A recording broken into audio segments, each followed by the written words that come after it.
Danqing Zhang from TÜV Süd. So she is the head of additive manufacturing for AZN. She'll be speaking to us today about recycled materials as an enabler for sustainable AM. So Danqing is a professional with over 12 years of industry experience in the field of additive manufacturing in particular. Prior to her time with TÜV Süd, Danqing has worked for the UTC Additive Manufacturing Centre as a senior manager and has worked for the NTU Additive Manufacturing Centre as well. For the last 12 years, she has worked collaboratively and led teams to accomplish first-class additive manufacturing projects. Danqing actually has an exemplary range of qualifications in the additive manufacturing field to match her professional skills. So just to highlight a few, she has a doctorate and a master's in material science engineering, with specializations in additive manufacturing. She is a CQI IRCA lead auditor for ISO 9001 and ISO 13485, and is a certified trainer for IAM expert training programs. She is acknowledged by her peers as a subject matter expert in raw materials testing and qualification, quality management for additive manufacturing, and she also interestingly provides key advice for AM facility setup. Her current role with TÜV Süd Asia Pacific is as the head of additive manufacturing for AZN, where Danqing is responsible for the development of AM services in the APAC region, which is aligned to their global AM business strategy. She is responsible for the redesign and optimization of the value proposition suited to regional customers, and she is the local trainer for AIM expert certification programs and is the local auditor. And with that, Danqing, welcome. Please feel free to take yourself off mute and share your screen. All right. Thank you very much for the introduction, Karen. Yeah, I'm showing my screen. Are you able to see my screen? Yes, we can see the screen. All right. All right. Good morning and good evening, ladies and gentlemen. Thank you very much for taking time to attend my presentation today. So my name is Danqing, as what Karen have already shared some of my background. I'm the head of additive manufacturing ASEAN from TÜV Süd, Singapore, and I'm working on additive manufacturing topics and sustainability both. So today I'm going to touch on a very interesting topic, which is sustainability and sustainable AM topics. All right. So first of all, maybe I can share my agenda of my talk today. So I will give you an overall of what we do for sustainability. And next, followed by an interesting topic, carbon footprint and recycled content of raw materials. Here I'm talking about both other raw materials as well as with a focus on additive manufacturing. Then the third topic will be the quality to ensure sustainability. Here I will be talking about how we do for quality and also sustainability. Then the last topic is the current engagement and activities here from us. All right. So first of all, maybe for those who do not know what is TÜV Süd and what we are doing, then I will give you a short intro of what we are doing. So we are actually certification company that we are specialized in testing, certification, and auditing, and also advisory services. So our company actually started in 1866. Then we have involved in various sectors. So here I have listed 8 very important sectors that we have focused in since 1818. So for us, we have 25,000 employees across 1,000 locations. So that's our footprint. So for us, we are collaborating with our partners to find a way to work with our clients, and our team of multidisciplinary experts has in-depth of technical knowledge and also board experience across the vast industry ranges. So that's what we do here in TÜV Süd. Let's go back to our sustainability topics today. So when I'm talking about sustainability topics, so it is particularly driven by 2 different factors. One is, of course, the government regulations, which you can see at the left-hand side, there is a EU adoption. So there is a EU Green Deal, says that announced in December 2019 to become the world's first climate natural commitment by 2050. So that's the regulation latest driven factor. Then there's another one, which is also I have listed here, is the foundation. So here you have already probably some of you have already read some news that for this EMF foundation, there is now over 130 members and also 40 strategic partners. They are driven they are pushing largely on the sustainability topics worldwide. So and also, of course, circular economy. So when we're talking about circular economy, this buzzword, so how does it, what does it mean? So here I'm giving you a comparison of what is circular economy and what is linear economy. So at the left hand side, you can see that after this whole life cycle of your product, it will go to end of life. Then that's all. So we are talking about circular economy. After the product is end of life, what we are looking at is different aspects. So what we are looking at is to recycle as many as possible of this end of life products. So so in that sense, we are looking at design out waste and pollution, keep products and materials in use, which we are talking about recycle, then regenerate natural systems. So avoid the use of non-renewable resources. So these are the three different principles that when we are talking about circular economy. All right. So we also see, especially in your consumer products, there are so many claims. For example, it is microplasma free, microplastic free, or it is bio-based content. So all these claims, how do we make sure that it is not greenwashing? How do you make sure that all these claims are true? So in terms of that, I'm actually taking additive manufacturing as an example. So here we are going through additive manufacturing in a product life cycle lens. So here we have feedstock, production use, product use. Of course, there is end of life. So here I have listed down a lot of considerations that we can do for all those product life cycles. For additive manufacturing in particular, I have circled two services that will contribute a lot on that topic. One is the feedstock recycle content verification and certification. That's what we are talking about. After your end of life of your products, you can still recycle. You can consider to recycle it and to make it more sustainable. And the second one is the product carbon footprint calculation.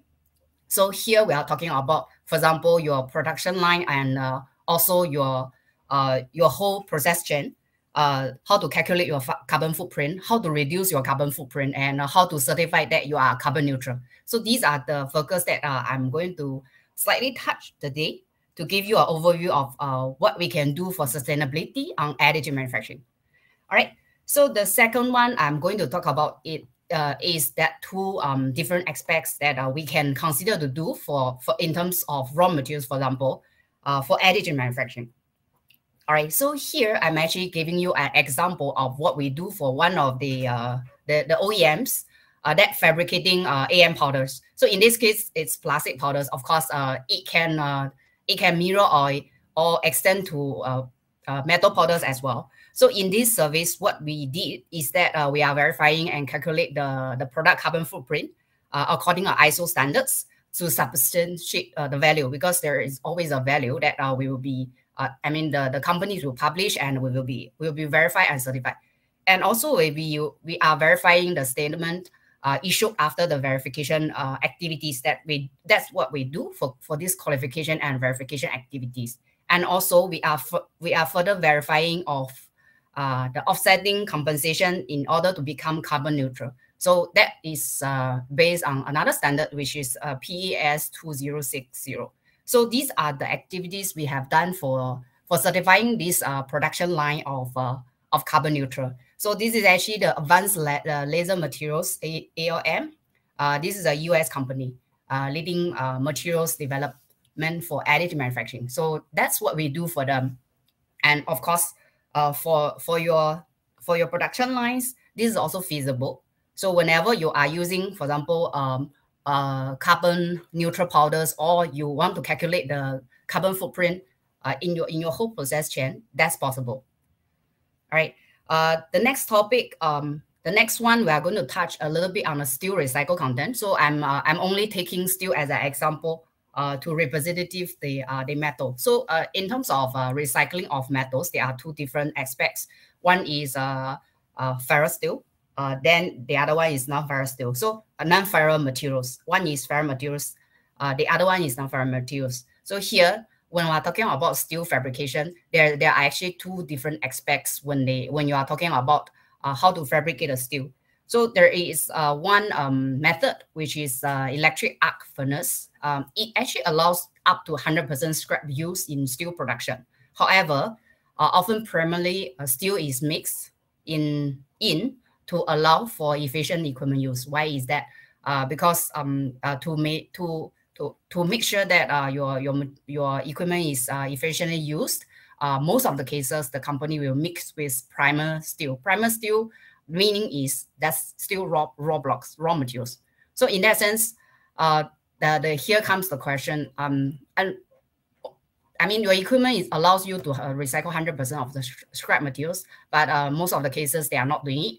So that's why TUSU comes in. We comes in to verify the recycle contents to make sure that even your suppliers, when you will get your materials from them, they are actually giving you the 100% recycled materials, not the other materials that claim to be 100%, but it is actually not. So that's what we do to build a trust between you and your customers as well as your suppliers. All right. So in terms of carbon footprint, what we do is that we apply approach of chain of custody approach to verify the recycled materials claims in the end product. So you can see that in your manufacturing, you can have a lot of suppliers giving you a lot of raw materials, and you are producing it.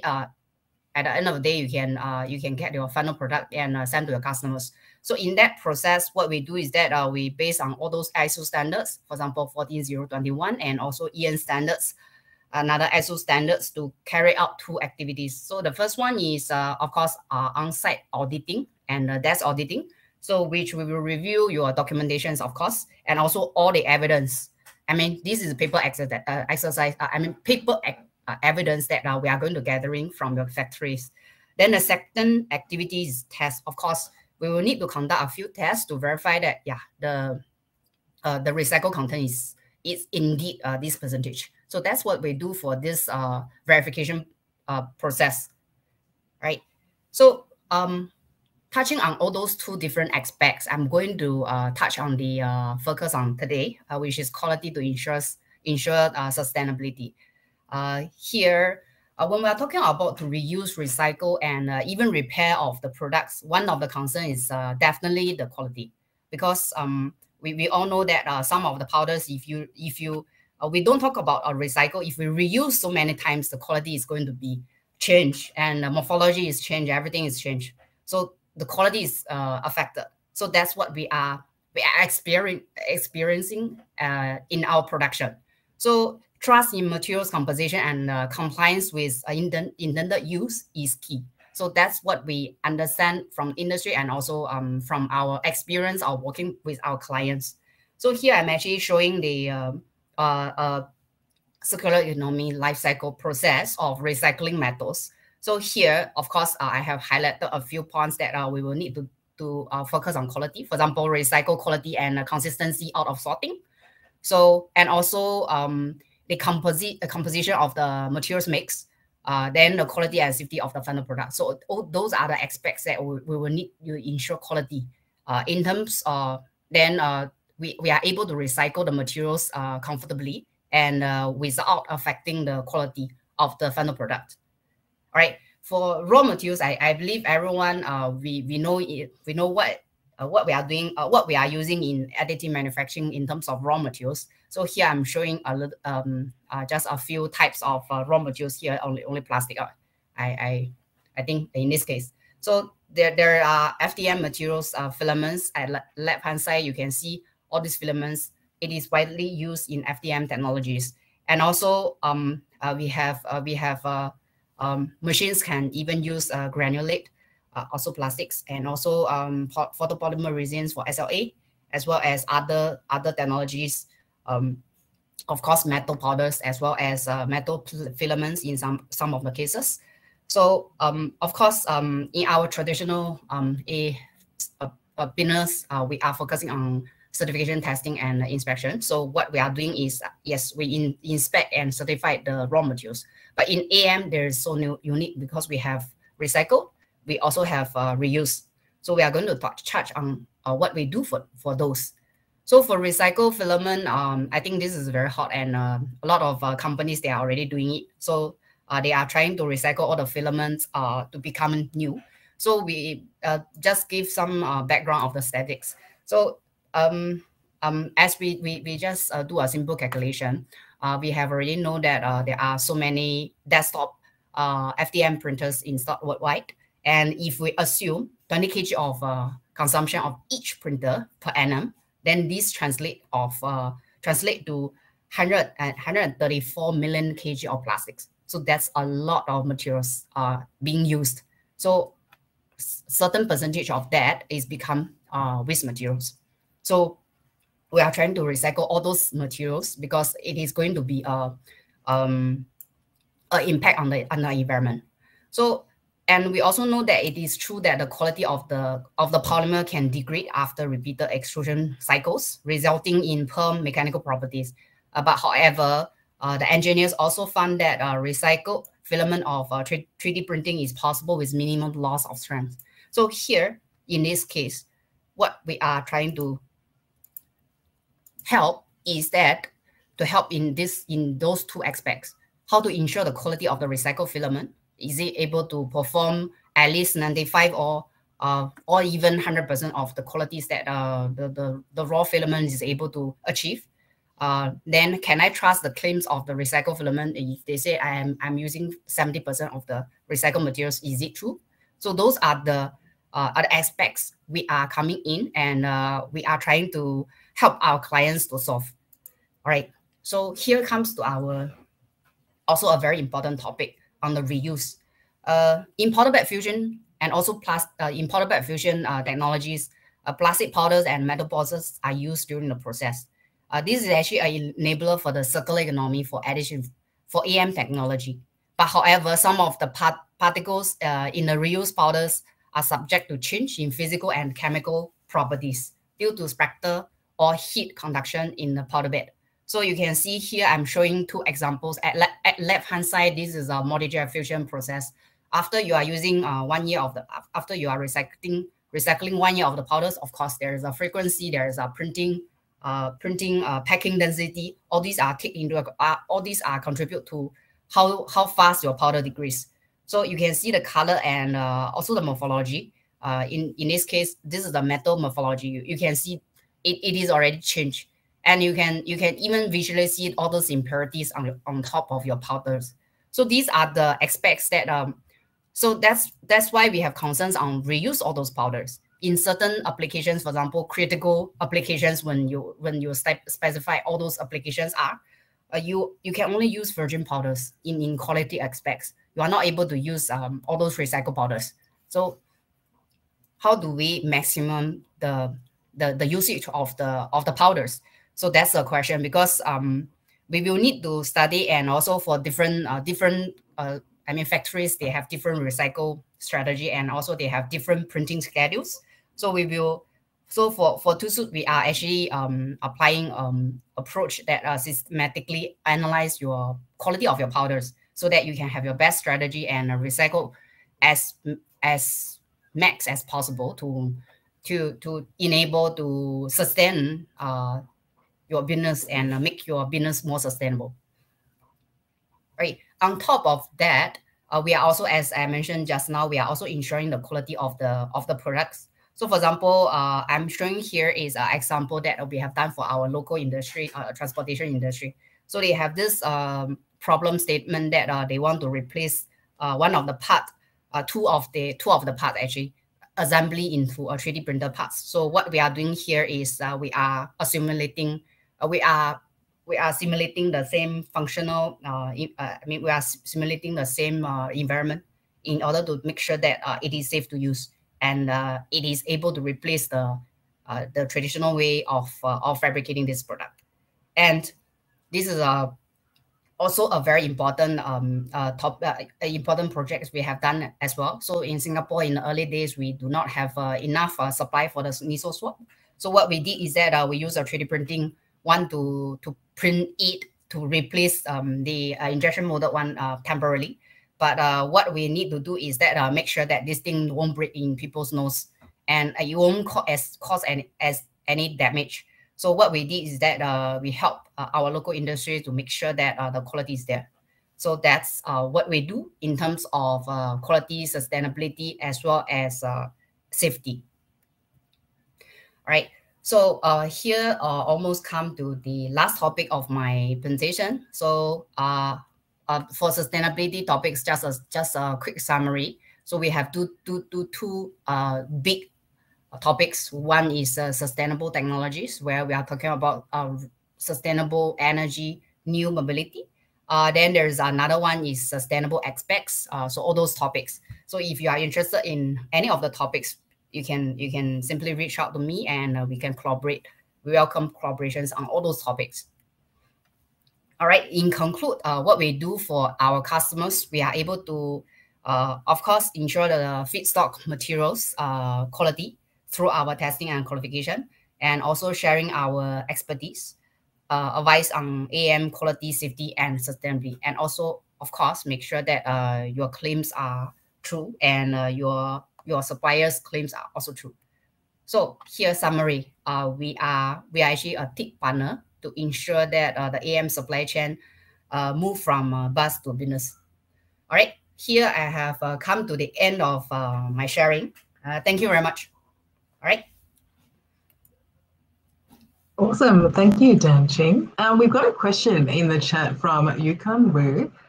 So they are familiar with some other companies that reuse the filament spool holders that are used in FDM printers.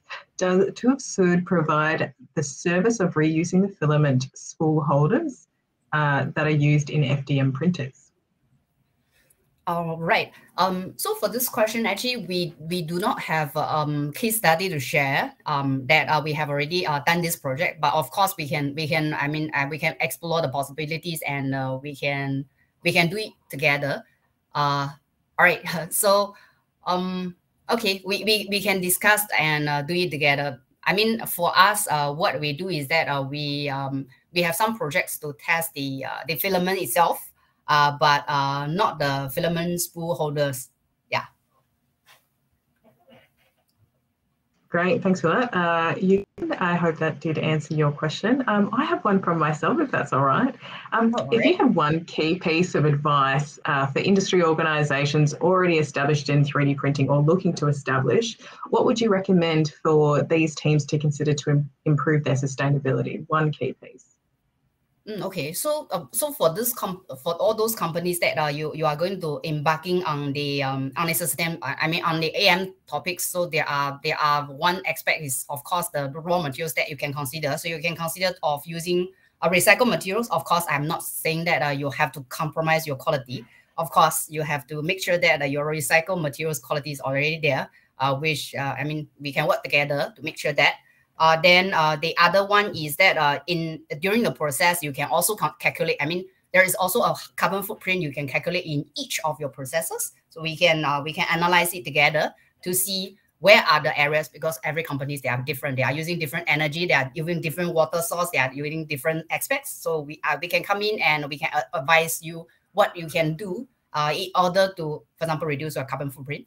And also some of the cases you can even consider to invest in some of the green energies, for example, solar panels, in order for you to reduce those energy consumptions, in order to reduce the carbon footprint of your factory.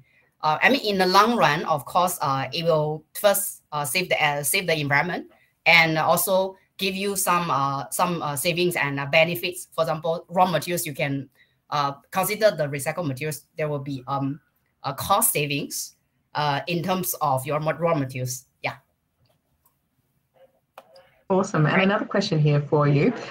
So we talked about getting stakeholders on board, and a part of that massive life cycle of going through each of those process steps and working with different organisations globally. So how do you and your company To Have Sued help ensure that there's trust between all these stakeholders? And I guess you're talking about that ownership through each step of the logistics chain. How do you make sure that that is, I guess, transferred and looked after? Okay, so in terms of that, we actually to share with you honestly, there's already ISO PS standards that we can refer to. So it's a it's a chain of custody. So we are looking at the whole process chain, all your suppliers as well as So we are actually looking at your a whole process chain aspects. So we will be gathering all the evidence from your stakeholders, for example, your suppliers and your factories, even you outsource to them. And we will gather all the evidence, of course, and we will analyze this evidence and to make sure. And also there is a calculation that we can refer to the standards to do.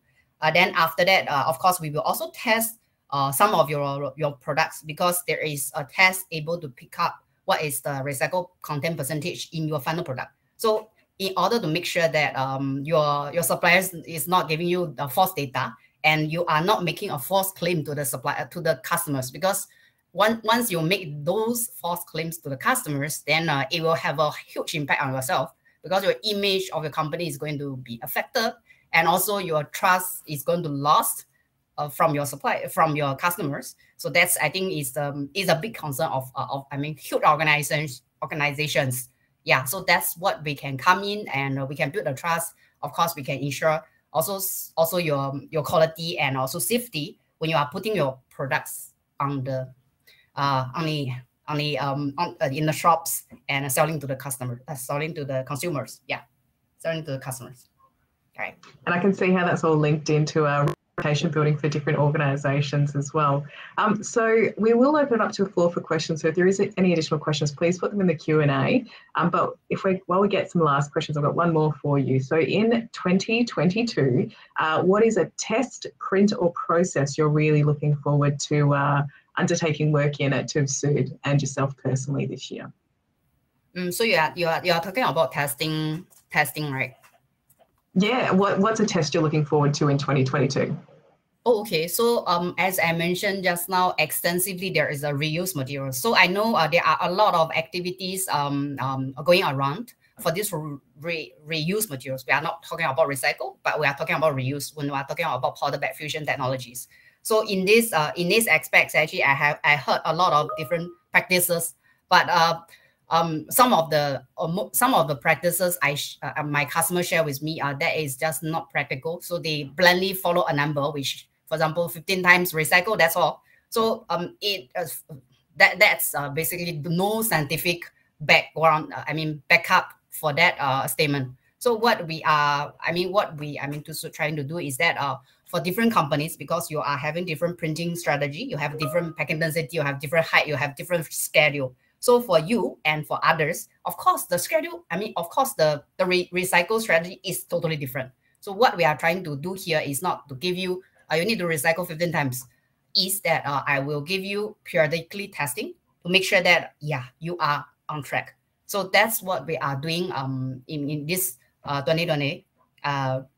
And we are rolling out this testing, testing and qualification programs here in this region as well as in other regions, because in other regions you might have difficulty of sending powders over, and we also have local test labs, then we can help you.